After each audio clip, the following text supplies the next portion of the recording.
Father, here I am again. Another Sunday morning. Another week behind me. Another chance to lay it all down. Not to ask for anything yet. Not to explain myself. Not to perform. Just to be here. Just to worship. Lord, here I am again. Father, I don't come to you this morning with an agenda. I don't come with a list of demands. I don't come to negotiate. I don't come to perform for you, hoping you'll notice the effort and reward it. I come with empty hands. That's harder than it sounds. Most days I come to you full of plans. Full of opinions. Full of outcomes I've already decided are best, and I ask you to bless the plan I already wrote.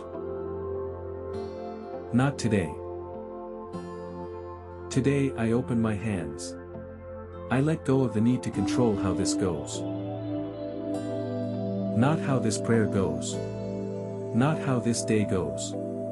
Not how this week ahead goes, or the one after that, or the plan for the year I keep quietly managing behind the scenes of my own heart. I let it go. Lord, this is what Sunday is for. Not just a day off.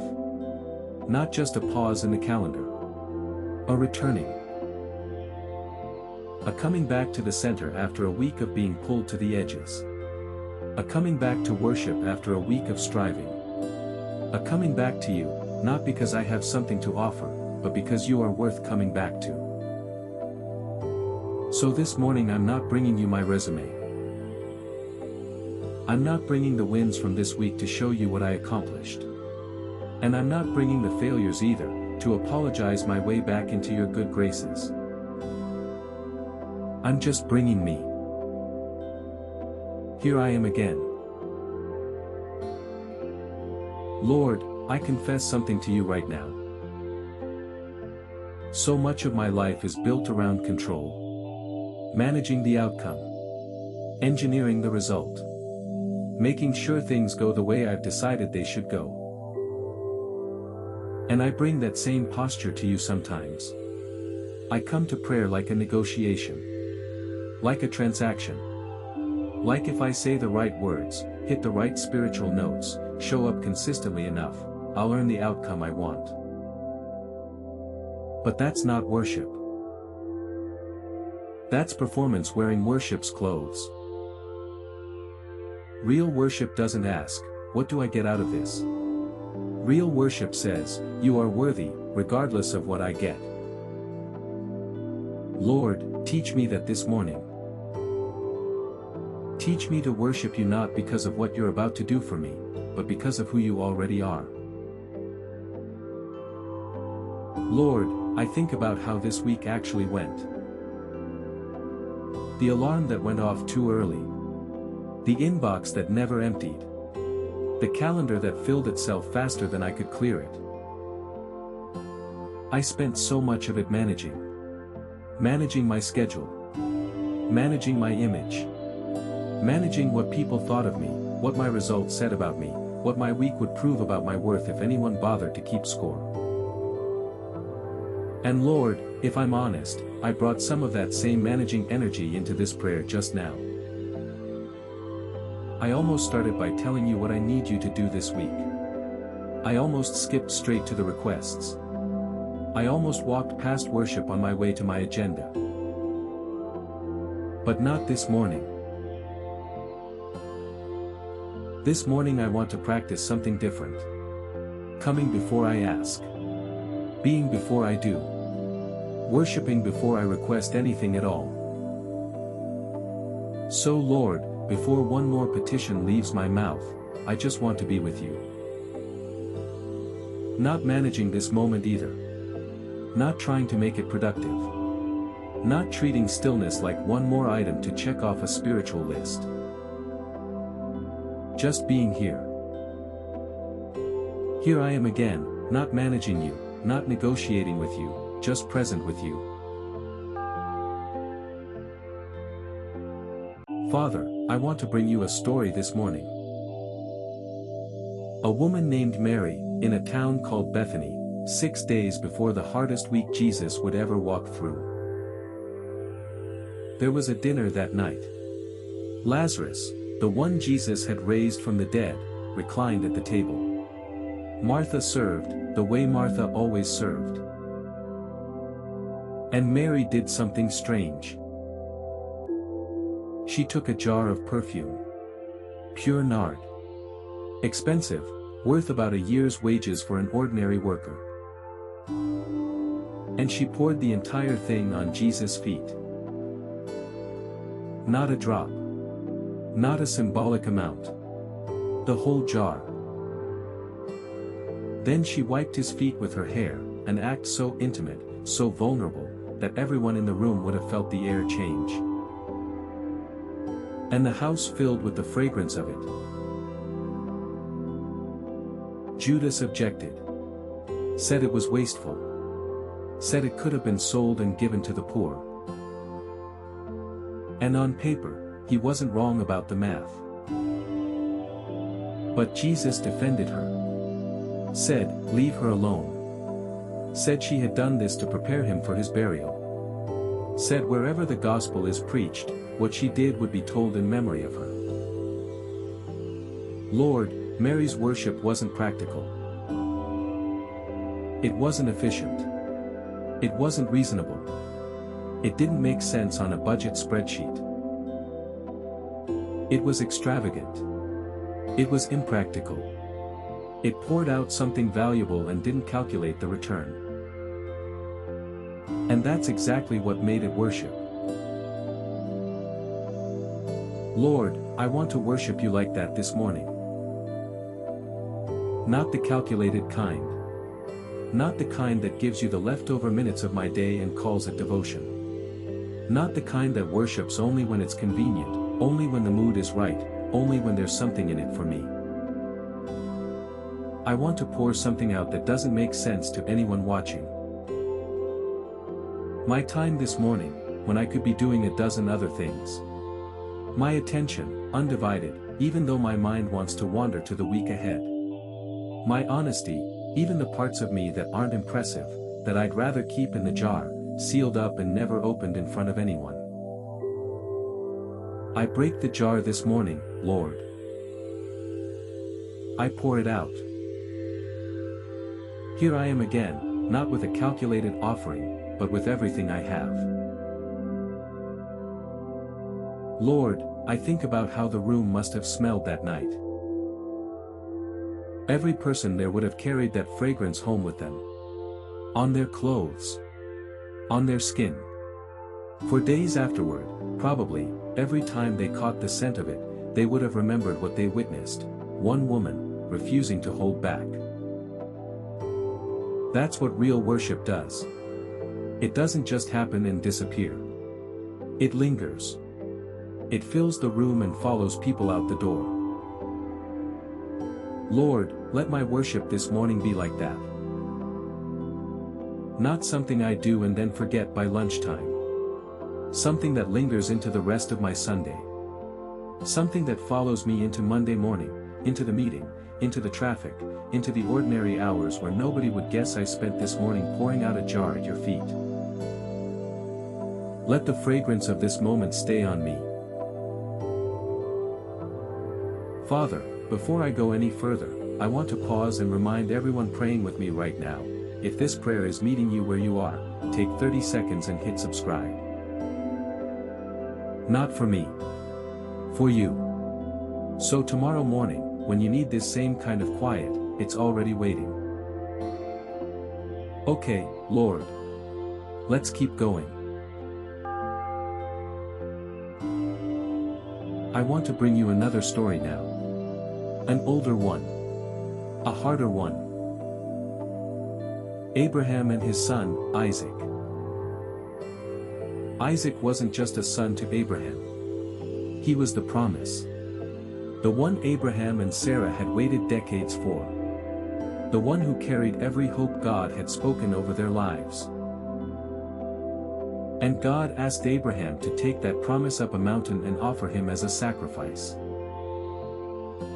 Lord, I can't imagine that walk.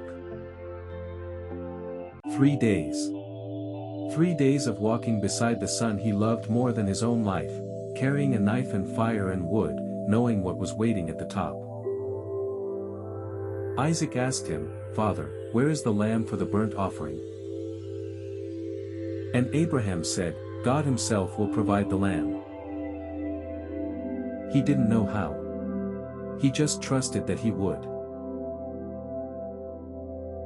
Lord, Abraham built the altar, arranged the wood, bound his son, raised his hand. And that is the moment the angel of the Lord called out, "Stop. Now I know that you fear God, because you have not withheld from me your son, your only son." And there, caught in a thicket by its horns, was a ram. Provided. Right there. Right on time. Not a moment before Abraham's obedience was complete. Abraham named that place, "The Lord will provide." Lord, what is my Isaac? What is the thing I love so much, want so much, have built my identity around so much, that surrendering it feels like it would cost me everything? Maybe it's a dream I've been protecting more than trusting you with. Maybe it's a relationship I've made more central than you. Maybe it's a plan for my life that I've held so tightly I've stopped asking whether it's even yours. Lord, I don't have to understand the whole story to walk up the mountain. Abraham didn't either. He just knew that you are worth trusting even when the path doesn't make sense, and that you are a God who provides, not a God who takes without giving something greater in return. So this morning I put my Isaac on the altar. Here I am again, Lord, hands open, willing to trust you with what I love most. Lord, let me name it more plainly.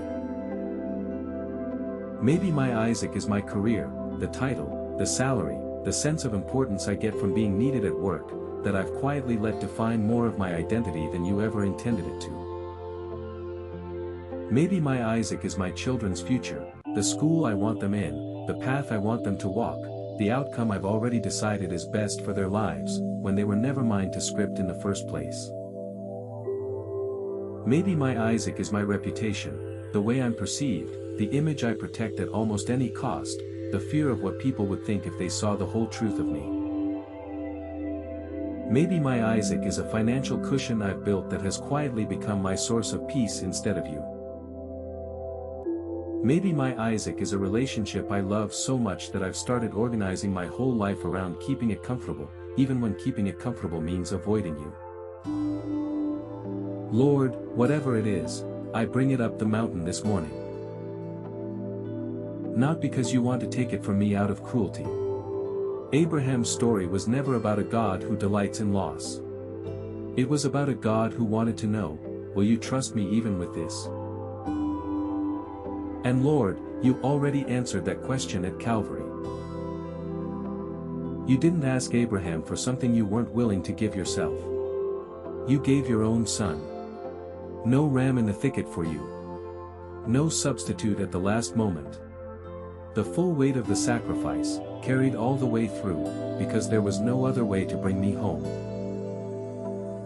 So when I lay my Isaac down, I'm not laying it down to an unfeeling God who is testing me for sport.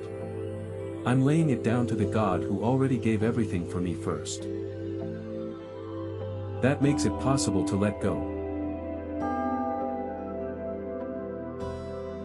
Father, I want to tell one more story, one that might be the most tender one of all. A father had 2 sons. The younger one asked for his inheritance early, which was, in that culture, close to saying, "I wish you were dead already." And the father gave it to him. The son left. Went far away. Spent everything on wild living. And when the money ran out, so did the friends, and so did the options, until he was feeding pigs in a foreign field, so hungry he considered eating what the pigs ate. And that is when scripture says he came to his senses. He rehearsed a speech on the long walk home. "Father, I have sinned against heaven and against you. I am no longer worthy to be called your son. Make me like one of your hired servants." He wasn't planning to be received back as a son. He was planning to negotiate his way into a servant's job. He thought the best he could hope for was to earn his way back into the household on the lowest possible terms. But while he was still a long way off, his father saw him. Which means the father had been watching. Which means the father had been waiting.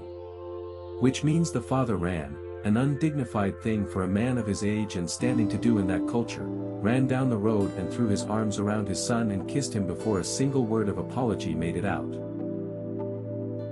The son started his rehearsed speech. The father cut him off. "Bring the best robe. Put a ring on his finger. Put sandals on his feet.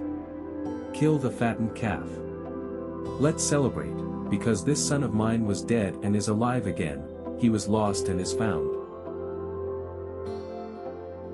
Lord, I have tried to come back to you like a hired servant before. Rehearsing my case. Trying to prove I deserve to be welcomed. Negotiating the terms of my own restoration as if grace were something I have to earn on the way through the door. But that's not how you receive me. You see me while I'm still a long way off. You run. You don't wait for the perfect apology. You don't require the full explanation. You just receive me. Here I am again, Father, not with a rehearsed speech, but simply coming home. Lord, I think about how many people carry a version of that rehearsed speech around all week. The version that says, "I'll get right with God once I clean myself up." The version that says, "I'll come back to church once I've fixed the thing I'm ashamed of." The version that says, "I need to have my life more together before I can approach you with confidence." Lord, that's not the gospel. That's the far country talking. That's the pigsty trying to negotiate its own terms of return. The son didn't clean up before he came home. He came home in the mess, in the rags, in the smell of the pig pen still on him, and the father ran to him exactly like that. Lord, that's how you're receiving me this morning. Not the cleaned up version. Not the version I'll present once I've figured a few more things out. This version. As I am. Right now. And Lord, I think about the older brother in that story too, the one who stayed home, did everything right, and still stood outside the party, arms crossed, unable to celebrate his brother's return. Lord, keep me from that spirit. Keep me from a faith that measures my worth by comparison instead of grace. Keep me from resenting the mercy shown to someone else, as if grace were a limited resource that runs out if too many people receive it. Your house has room for the returning and the never left alike. Your grace multiplies, it doesn't divide. Father, I want to talk now about what worship actually is. Because I think a lot of us, myself included, grew up thinking worship is a song. A moment on Sunday. Something that happens for 20 minutes with music playing and then ends when the music stops. But your word says something bigger. Offer your bodies as a living sacrifice, holy and pleasing to God, this is your true and proper worship. A living sacrifice. Not a sacrifice that dies once on an altar and is finished. A sacrifice that keeps living, which means it has to keep choosing, every single day, to stay on the altar. Lord, that changes everything. Worship isn't just what I do with my voice on Sunday morning. It's what I do with my Monday. My schedule. My money. My reactions when things don't go my way. My tone with the people I love when I'm tired. My choices when nobody's watching and nobody would ever know the difference either way. Worship is the whole life, offered. Not just the parts I'm proud of. Not just the parts that look good from the outside. All of it, laid on the altar, again and again, because a living sacrifice doesn't get to climb down once it decides the moment has passed. Lord, I offer you my body this morning. My hands, for whatever you want to build with them this week. My feet, for wherever you want to send them. My mouth, for words that build up instead of tear down. My mind, renewed instead of conformed to the noise of this world. This is my true and proper worship. Not a performance. Not a single Sunday moment. A whole life, laid down, again and again. Here I am again, Lord, on the altar, choosing to stay. Lord, I think about what it means to stay on the altar tomorrow. When the coworker says the thing that gets under my skin, and worship means responding with patience instead of the sharp reply that's sitting right there on my tongue. When the kids are loud and the house is chaos and I'm running on 4 hours of sleep, and worship means staying gentle instead of snapping. When nobody notices the extra effort I put into something, and worship means doing it well anyway, because I'm not really doing it for an audience. When the money is tight and worship means staying generous instead of clenching my fist around what little I have. When I'm tired and worship means showing up anyway, for my family, for my work, for the people who are counting on me, because a living sacrifice doesn't get to opt out just because it's inconvenient. Lord, that's the real test of worship, isn't it? Not whether I can lift my hands in a quiet room on a Sunday morning. Whether I can keep the sacrifice on the altar on a Tuesday when nobody's watching and nothing about it feels spiritual. Help me stay there, Lord. Help me stay on the altar all week long. Father, I think about a woman you met at a well one afternoon. She wasn't looking for you. She came at noon, alone, at the hottest part of the day, which tells us something. Most women drew water in the cool of the morning, together. She came alone, at the worst hour, likely to avoid the whispers that followed her. And you were sitting there. Waiting for her. Not by accident. You asked her for a drink. She was stunned. A Jewish man speaking to a Samaritan woman broke every social rule of the day. And then the conversation went somewhere she didn't expect. You saw straight through her history. 5 husbands. The man she was with now, not her husband. And you didn't say it to shame her. You said it because you already knew, and you stayed at the well anyway. She tried to change the subject to religion. Where should people worship, this mountain, or Jerusalem? And you said something that must have stopped her cold. A time is coming, and has now come, when true worshippers will worship the Father in spirit and truth, for they are the kind of worshippers the Father seeks. God is spirit, and his worshippers must worship in spirit and truth. Lord, that means worship was never about the location. It was never about the right mountain, the right building, the right time, the right instruments, the right style of song. It's about spirit and truth. Spirit, the real me, engaging with the real you, not going through motions. Truth, no performance, no hiding, no polished version of myself standing in for the actual one. Lord, that's what you're seeking this morning. Not perfect words. Not the right posture, the right setting, the right amount of eloquence. You are seeking me, in spirit, in truth, without the mask. Lord, I know what it's like to have a noon-hour version of myself. The version that shows up when nobody else is around. The version that skips the crowded moments on purpose. The version that has learned to time things carefully so nobody asks too many questions. Maybe it's the thing I only think about at 2 in the morning when the house is quiet. Maybe it's the conversation I keep avoiding because it would mean someone finally seeing the real situation. Maybe it's the part of my story I've never told anyone in full, not because it's unforgivable, but because I'm afraid of how it would be received. Lord, you already know all of it. You knew this woman's whole history before she said a word, and you still sat down at that well. You still asked her for a drink. You still stayed. So Lord, this morning, I stop hiding at my own well.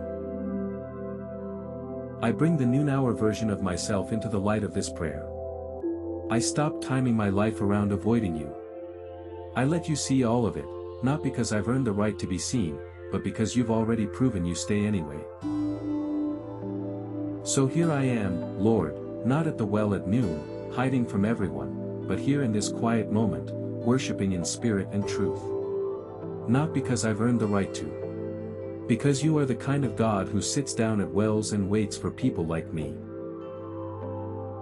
Here I am again. Father, I want to talk about worship without dignity now. Because there's a moment in your word where King David, the king, the one everyone was watching, the one whose every move was scrutinized, danced before you with everything he had. The Ark of the Covenant was coming into the city. The presence of God, coming home. And David danced. Not a dignified, kingly sway. He leapt.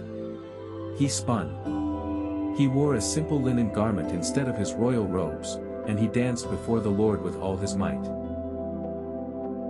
His wife watched from a window and despised him in her heart. Thought it was beneath him. Thought a king shouldn't make a spectacle of himself in front of servant girls and commoners. But David didn't dance for her. He didn't dance for the crowd. He danced because the presence of God was near, and something in him had to move. Lord, I think about how much of my worship has been managed. Careful. Contained. Worried about what it looks like. Worried about being too much, or not enough, or drawing the wrong kind of attention. David didn't care what it looked like. He said, I will celebrate before the Lord. I will become even more undignified than this. Lord, give me some of that freedom this morning. Not because I need to leap or dance in a literal sense right now. But because I want the same abandon in my heart that David had, the willingness to worship you without managing my image, without protecting my dignity, without worrying about who's watching and what they'll think. I want to worship you like nobody's watching. Because nobody's opinion matters here. Just you.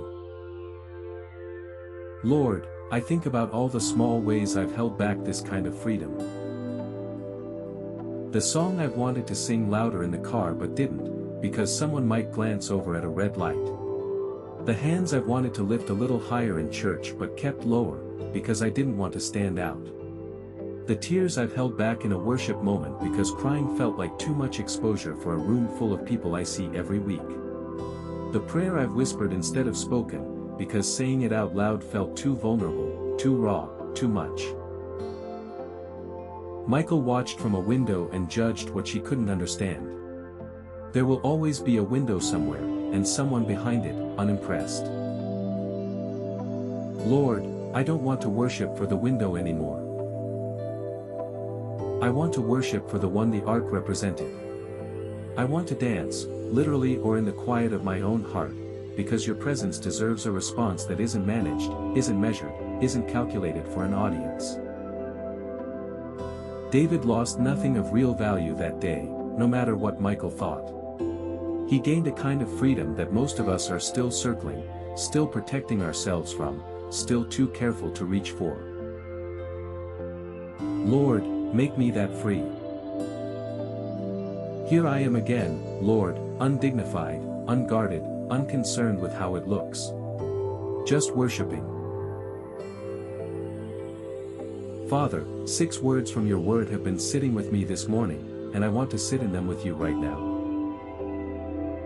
Be still, and know that I am God. Be still. Lord, stillness is so hard for me. I fill silence with noise. I fill rest with planning.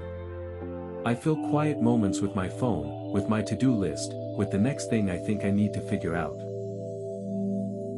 Even prayer sometimes becomes another task to manage instead of a place to be still. But this morning, Lord, I want to actually be still. Not still as in doing nothing. Still as in trusting enough to stop striving. Be still, and know that I am God. Not, be still, and figure everything out. Not, be still, and solve the problem in the quiet. Be still, and know that I am God. Which means the knowing doesn't come from my effort. It comes from the stillness itself. There is something I can only learn about you in the quiet that I will never learn in the noise. So Lord, right now, I'm still. No agenda. No requests. No striving. Just knowing that you are God. Not managing that fact. Not proving it. Not defending it. Just resting in it. You are God. I am not. And that is the most restful truth in the entire universe. Lord, I think about how loud my normal is. Notifications stacking up before I've even opened my eyes. A to-do list that regenerates itself the moment I finish it. Voices, some kind, some critical, some just anxious, filling every quiet gap in my day before silence ever gets a chance to speak. No wonder stillness feels foreign. I've built a life that rarely practices it. But Lord, you didn't say, be productive, and know that I am God. You didn't say, be constantly available, and know that I am God. You didn't say, keep proving yourself, and know that I am God. You said, be still. Such a short command. Such a hard one to actually obey. Lord, help this stillness outlast this prayer. Let me carry 60 seconds of it into tomorrow. Let me carry it into the meeting where I want to fill every silence with my own voice. Let me carry it into the evening, when the temptation is to numb out instead of sit still. Be still, and know that I am God. I receive that this morning, Lord, not as another task, but as a gift I keep forgetting how to unwrap. Here I am again, Lord, still. Father, now I want to name some specific things. Because surrender that stays vague never really happens. I have to actually say what I'm laying down, or I'll pick it right back up on my way out the door. So Lord, here, specifically, is what I bring to the altar this morning. I surrender the need to control how this coming week goes. The schedule I've already mapped out in my head. The conversations I've already predicted the outcome of. The way I want Monday and Tuesday and every day after to unfold exactly according to my plan. I lay that down. You know the week better than I do. I trust you with it. I surrender the achievements I've been quietly proud of. The praise I received and secretly enjoyed a little too much. The success that made me feel, even briefly, like I had earned my worth instead of already having it. The applause that felt good enough that I started chasing it instead of you. Lord, those wins are yours. I lay them at your feet, not to diminish them, but to remember where they came from. I surrender the failures I've been quietly ashamed of. The mistake I keep replaying. The moment I lost my patience with someone I love. The thing I said I'd do and didn't. The version of myself this week that I wish nobody had seen. Lord, I don't have to carry that shame into worship. There's no condemnation for those who are in Christ. I lay the failure down, and I receive your mercy instead of managing my own guilt. I surrender the relationships I can't fix on my own. The friend who's pulled away and I don't know why. The family member I've been praying for and not seeing change. The tension at home that I keep trying to smooth over through sheer effort instead of trusting you to do what only you can do in a human heart. Lord, I release my grip on outcomes I was never meant to control in the first place. I surrender the image I've been protecting. The version of my life I curate for other people to see. The highlight reel that leaves out the hard parts. The effort I spend making sure everyone thinks I have this more together than I actually do. Lord, I don't need a managed image in front of you. You already see behind the curtain. I can stop performing the curated version even here, even now. I surrender the comparisons I keep making. Measuring my week against someone else's highlight reel. Measuring my body, my house, my bank account, my marriage, my kids, my career against a version of someone else's life that I don't actually know the full truth of. Letting that comparison quietly convince me that I'm behind, when you never asked me to run anyone else's race. Lord, I lay the comparison down. My race is mine. My calling is mine. My pace, set by you, not by a scroll of other people's edited lives. I surrender the plans that didn't work out. The door that closed. The opportunity that didn't come through. The thing I hoped for and prepared for and it simply didn't happen, and I still don't fully understand why. Lord, I trust that you see what I can't see from here. And Lord, this one is harder to say out loud, I surrender the plans that did work out.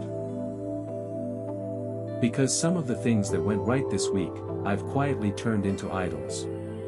I've started trusting the plan more than the planner. I've started worshiping the blessing instead of the one who gave it. Lord, forgive me for that.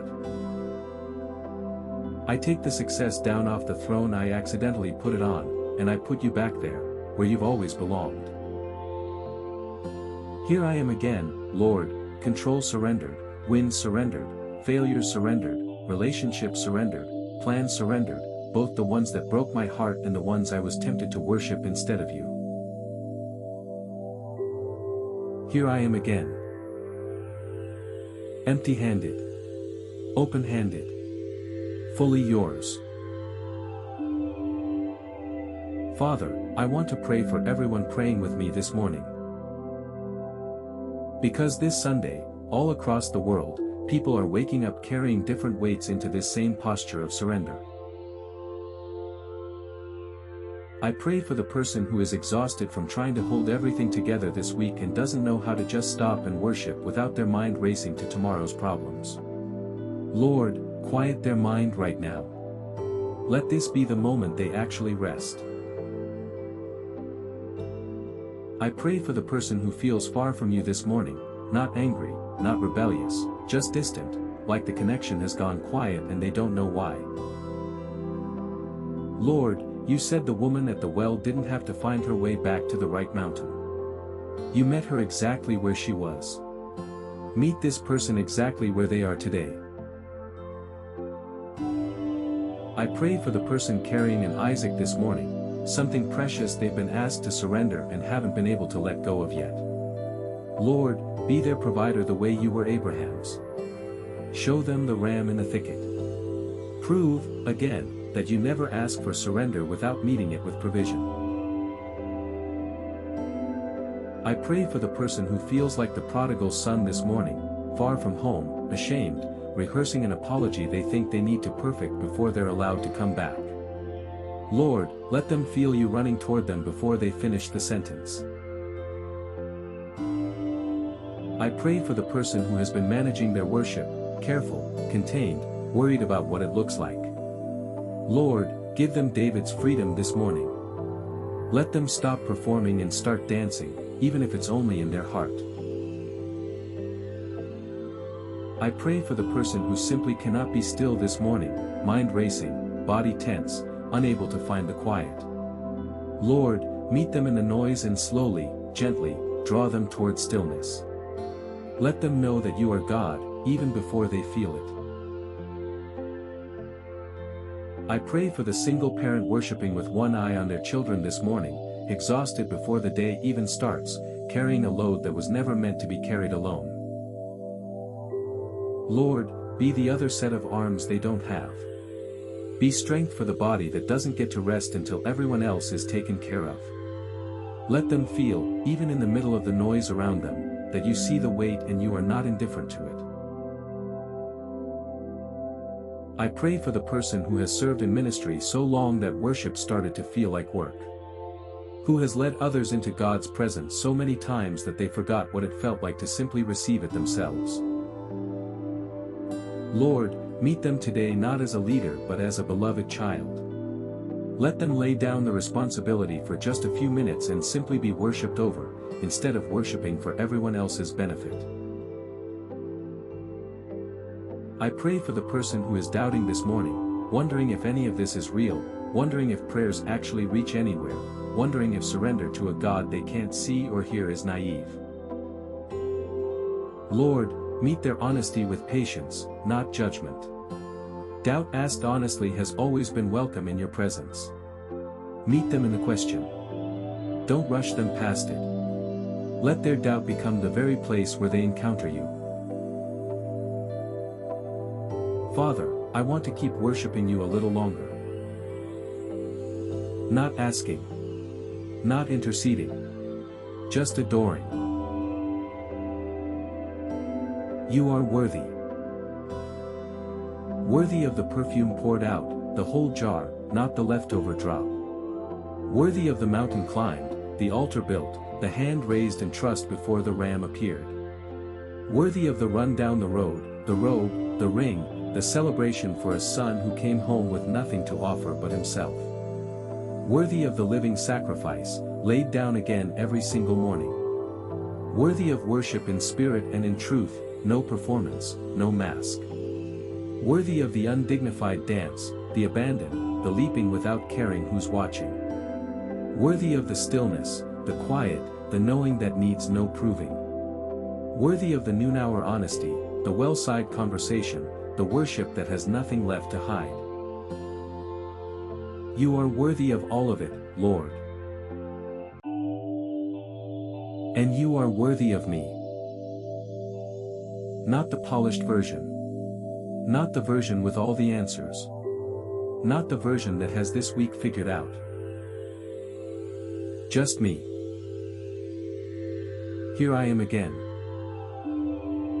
I bring you my Sunday morning. I bring you my whole heart. I bring you this one life, and I lay it on the altar, and I don't ask for it back. Father, before I close, I want to say one more thing to everyone watching this morning. If mornings like this, quiet, honest, unhurried, are becoming part of how you start your days, go ahead and subscribe. That's really all it is. A place to come back to. Now, Lord, I want to bring this prayer toward the week ahead. Because surrender isn't a Sunday-only event. It's a posture I need to carry with me into Monday, and Tuesday, and every day this week brings. So Lord, as I step into this new week, I don't step in gripping the wheel. I step in with open hands. Whatever this week holds, the hard conversation I don't want to have, the deadline I'm nervous about, the relationship that needs tending, the plan that might not go the way I want it to, I release my grip on it in advance. Not because I don't care about the outcome, but because I trust the one who already knows it. Lord, let worship be the posture I carry into every day this week, not just Sunday morning. Let me remember, on Tuesday afternoon when things get hard, that I already laid this down at the altar. Let me remember, on Thursday when I'm tempted to grab back control, that open hands received more than closed fists ever could. Let me remember, whenever pride creeps in over something going well, that the achievement belongs to you before it belongs to me. Let this Sunday's surrender echo through the whole week. Lord, walk with me through the shape of this week. On Monday, when the weight of a fresh list of demands lands all at once, let me meet it with open hands instead of a clenched jaw. On Tuesday, when the meeting doesn't go the way I hoped, or the answer I was waiting for still hasn't come, let me remember that I already laid the outcome down at this altar. On Wednesday, in the middle of the week when energy is lowest and patience is thinnest, let worship still be my posture, even tired, even unglamorous, even when nobody would call it inspiring. On Thursday, when I'm tempted to pick back up something I already surrendered, a worry, a grudge, a need to control someone else's choices, let me recognize the old weight in my hands and set it back down immediately instead of carrying it another day. On Friday, whatever the week adds up to, a win worth celebrating or a disappointment worth grieving, let me bring it back here in spirit, empty-handed, the same way I came this morning. And Saturday, let me rest, not collapse from exhaustion, but actually rest, the kind of rest that trusts you enough to stop. Lord, I don't know everything this week will bring. I don't know which conversations will be hard and which will be easy. I don't know which plans will hold and which will fall apart. I don't know what I'll be tempted to worship instead of you, or what I'll be tempted to control instead of trust. But I know this. Whatever happens, I can come back to this posture. Empty hands. Open heart. Here I am again. That phrase isn't just how I started this prayer. It's how I want to live this week, returning, again and again, to this same place of surrender, every time I feel myself gripping too tight. Father, I want to close with a blessing over the week ahead. Not a striving blessing. Not a to-do list disguised as a prayer. A worship blessing, the kind that trusts you to carry what I release. Lord, bless the week ahead with the same posture I'm holding right now.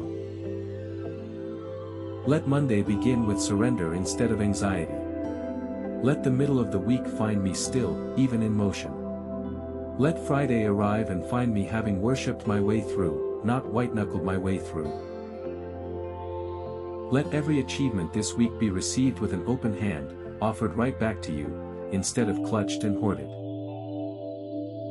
Let every failure this week be met with grace instead of shame, laid down instead of carried. Let every relationship I can't fix be trusted to the only one who actually can.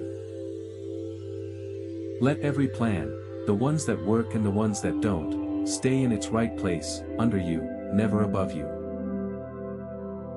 Let every image I've been managing fall away, replaced by the freedom of being fully known and fully loved anyway. Let every comparison lose its grip, replaced by gratitude for the specific, unrepeatable life you've given only to me. Lord, bless my worship this week the way you blessed Mary's. Let it be extravagant, not calculated. Let it fill the room, not just check a box. Let it linger long after the moment has passed. Bless my trust this week the way you blessed Abraham's. Let me walk toward hard obedience even when I can't see the ram in the thicket yet. Let me trust your provision before I have proof of it. Bless my homecoming this week the way you blessed the prodigals. Let me run back to you quickly whenever I wander, without a rehearsed speech, without delay. Bless my ordinary obedience this week the way you honor a living sacrifice. Let the small, unnoticed, unglamorous choices matter as much to me as the big, visible ones. Bless my honesty this week the way you blessed the woman at the well. Let me keep worshiping in spirit and truth, refusing to hide at my own well. Bless my freedom this week the way you blessed David's dance. Let me care less about the window and more about the one the dance was for. Bless my stillness this week the way only you can. Let me return to it again and again, every time the noise tries to crowd it out. Lord, I don't want to walk into this week trying to prove anything to you. I don't have to earn what you've already given. I don't have to perform for a love that was never based on performance. I don't have to control what you've already promised to hold. I just get to worship. That's it. That's the whole invitation. Not achieve more, not fix more, not manage more, just worship more. So Lord, as I step out of this prayer and into the rest of this Sunday, and into the week that follows it, let worship be the posture that carries me. Not striving. Not performing. Not gripping. Worship. Empty hands lifted, not clenched. A heart surrendered, not managed. A life laid down, not defended. Thank you, Lord. Thank you for meeting me here again. Thank you for receiving my empty hands as if they were the perfume itself. Thank you for running toward me before I finished my rehearsed apology. Thank you for the ram in the thicket, always provided, always on time. Thank you for being the God who is worthy of an undignified, unguarded, all-in kind of worship. I lay it all down one more time this morning. The control. The wins.